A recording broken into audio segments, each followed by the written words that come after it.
Śmieciu, jebany, kurwa mać!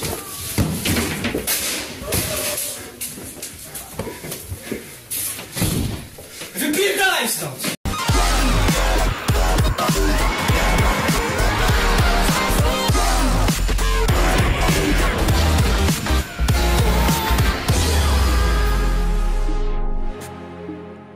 This video was inspired by one of my favorite YouTube channels, Totally Not Mark. Totally Not Mark consistently creates content which is essential for all Dragon Ball fans to watch. My favorite series he does is called How to Write Dragon Ball, where he actually analyzes characters and their arcs throughout the series. His latest video in the series is called Son Gohan, the Forgotten Character. It was another fantastic video of his. However, there was just one part of the video I wanted to address. In the conclusion of his video, he basically stated the best of Gohan is behind him and may never return. Although it is true we haven't seen the best of Gohan since the Cell Saga, I'd argue his character can still return to form in other ways. In Dragon Ball Z, one of the central themes, this iterated by Totally Not Mark in his video about Gohan, is progression through struggle, and no other character does this better than Gohan. Some of you fans may be saying, wait a second, Goku trains the most and has become the strongest. However, my response is, progression isn't just strength, it's also development of your being and character. Joseph Campbell's books, A Hero's Journey and A Hero with a Thousand Faces, the books that are often regarded as the primary inspiration for some of the greatest works of the 20th century, including Star Wars and Lord of the Rings. The books are so detailed, often writers use them as step-by-step guides for developing stories. In Campbell's book, A Hero's Journey, he lays out steps in 3-act structures that are well utilized by Toriyama for Gohan. It's also this approach to Gohan as to why audiences connected better with Dragon Ball Z than they did with Dragon Ball. First, Gohan's character much better fits the ideal character description laid out by Campbell.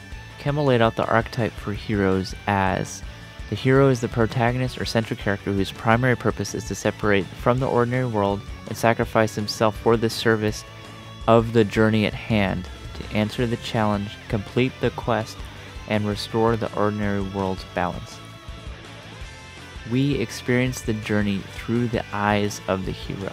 Of course, Goku fits this description, but with Goku there is no ordinary. Simply, when you're with Goku, you're in the adventure. Because that's who he is.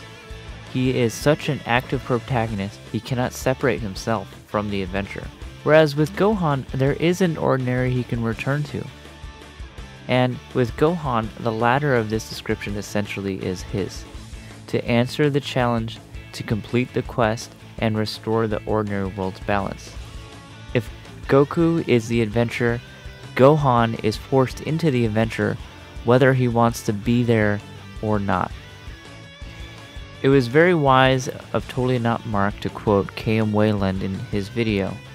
He pointed out that Gohan is a passively reactive protagonist, as opposed to being like Goku, who is an active one. Gohan's character type is perfect for coming-of-age stories.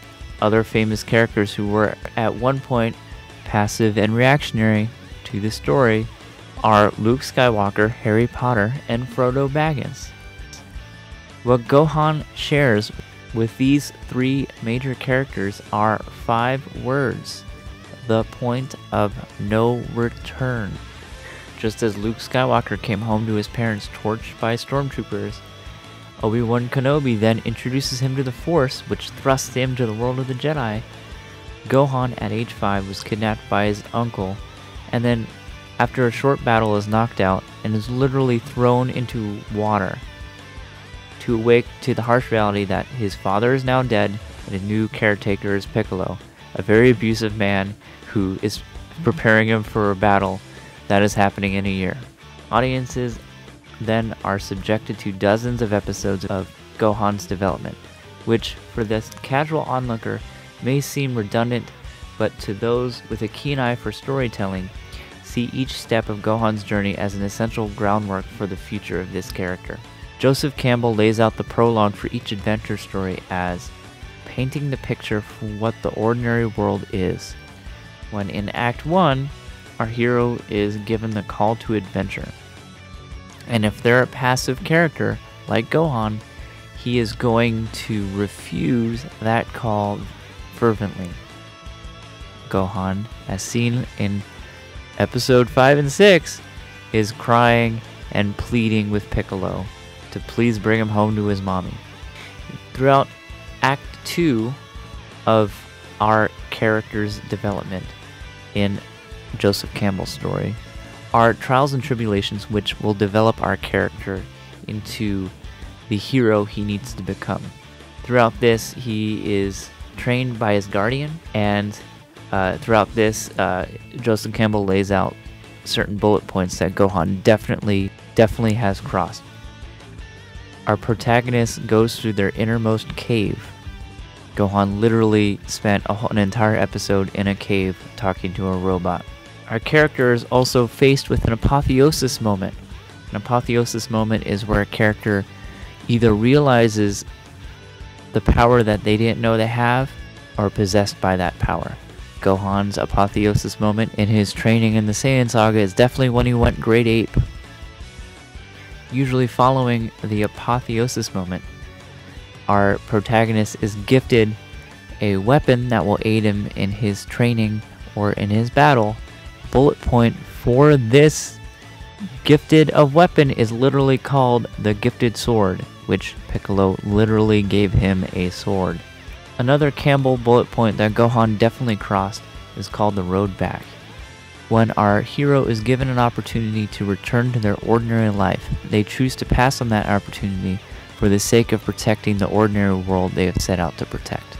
Now I must pause here for a second, because it's important to recognize one of the biggest challenges of Dragon Ball is people love it so darn much. They just want so much story that sometimes it can lead to stories getting stretched further and further. Generally at this point in our hero's development, we're reaching Act 3, where heroes fight the big dragon, the villain, their inner demons, what have you. By example, in Star Wars, the trials for Luke involved learning how to use a lightsaber and learning a lot about the Jedi through guidance from Obi-Wan Kenobi. And when Obi-Wan Kenobi dies, it began Luke's transition into becoming an active protagonist. And then by the end of A New Hope, Luke is able to restore order for the Republic by destroying the Death Star. And by the end of A New Hope, Luke isn't quite an active protagonist yet, but he has taken major steps to do so. Toriyama wisely makes his audience wait for Gohan's big moment. For Gohan, his great moment, his great challenge to rise to came when the Saiyans came to Earth. Toriyama could have had Gohan taken out all the Cybermen, and maybe even fought Nappa, or even Vegeta before Goku showed up. But if this were the case, what story would be left? It was much wiser to have Gohan fail and have Piccolo sacrifice himself to protect Gohan from his mistake. This, of course, would lead Gohan wanting redemption and wanting to join Krillin and Bulma in their search for the Dragon Balls on Namek. Fast forward 150 episodes, Now we are finally getting to the Act 3 of Gohan. Episode 185, Awaken, what many fans consider to be the best payoff in the series, and possibly in anime history. At this point, Gohan does what any other teenager would do when they get the car keys for the first time. Start speeding on the highway, or rather, abuse their power. A lot of fans tend to overlook this important detail in Gohan's character. Some fans will compare his act of enjoying torturing Cell to Goku giving Frieza some of his energy so Frieza would survive Namek's explosion. No, sorry. These two acts could not be a better example of how Goku and Gohan are two entirely different characters. Goku is lovable and moralistically focused, and Gohan is a pacifist, yet can be wrathful. Once Gohan is pushed past a point, he loses control. And as a child, it was his anger. But at this moment, as a growing young man, he lost focus on the importance of the task at hand and became focused on revenge.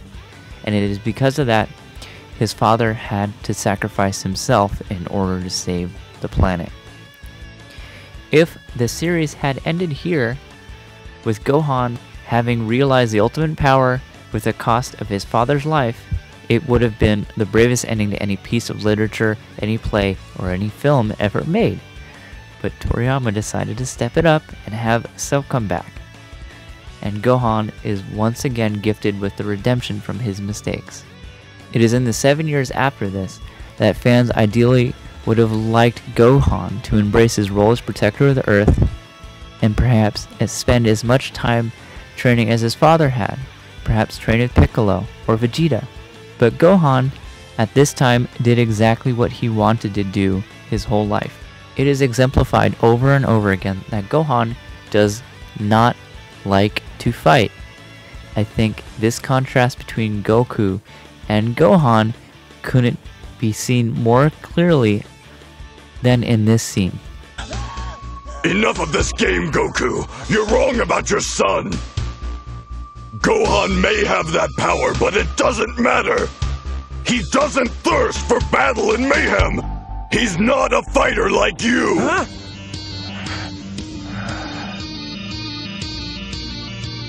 Do you want to know what he's thinking? He's not thinking about strength or about competition. He's wondering why his father is standing there, letting him die. Totally Not Mark was correct to parallel Gohan's next arc to a sequel of a movie. A milestone of such magnitude would constitute the closing of a book or the closing of one chapter, and another chapter wouldn't open again until a major event. This is why I think Toriyama was also wise to turn the clocks forward such a long time. A time where many boys become men. High school.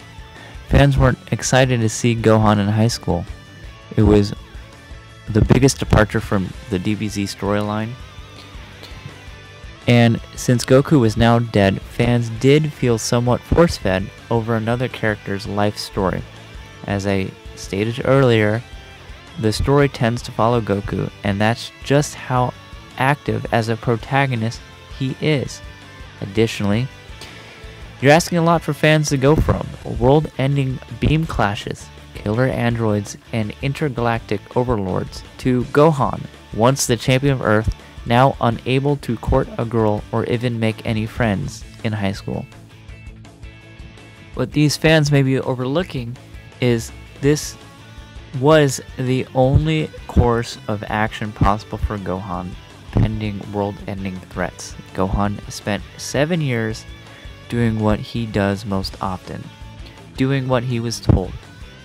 Sure, if his father had been on Earth for this time, things would have been different. But Gohan is who he is thanks to homeschooling and an overprotective mother. Gohan didn't even have any friends, just his little brother and a pet dragon. So, the question many of us may be asking is, why did Toriyama do this to Gohan? Well, the answers may lie in Joseph Campbell's book, A Hero's Journey, within the third act, the epilogue to that, or within the subsequent storylines to our hero's journey. An active protagonist must become the master of two worlds. When deciphering a character's mastery of two worlds, one must ask, does it appear that the hero has conquered both his life in the familiar world and his life in the unfamiliar world? And when asking this question about Goku, Goku has absolutely mastered life in the unfamiliar world. And for him, it's probably the familiar world. Goku is always seeking the unfamiliar and is so restless and battle hungry, he disappears from his family for years at a time in pursuit of what lies beyond. According to Campbell, however, a hero must be a master of both domains. In my opinion, Toriyama wanted to lay the groundwork for Gohan becoming everything Goku was not, both the strongest hero on Earth and the greatest father. But thanks to the impatient fans and restless readers came the Buu Saga. Toriyama was forced to pick one. So he picked what Gohan wanted. And really, nothing is wrong with that. This being said, there are some times we'd like to forget about regarding Gohan in a green tracksuit. Redemption could still return for Gohan.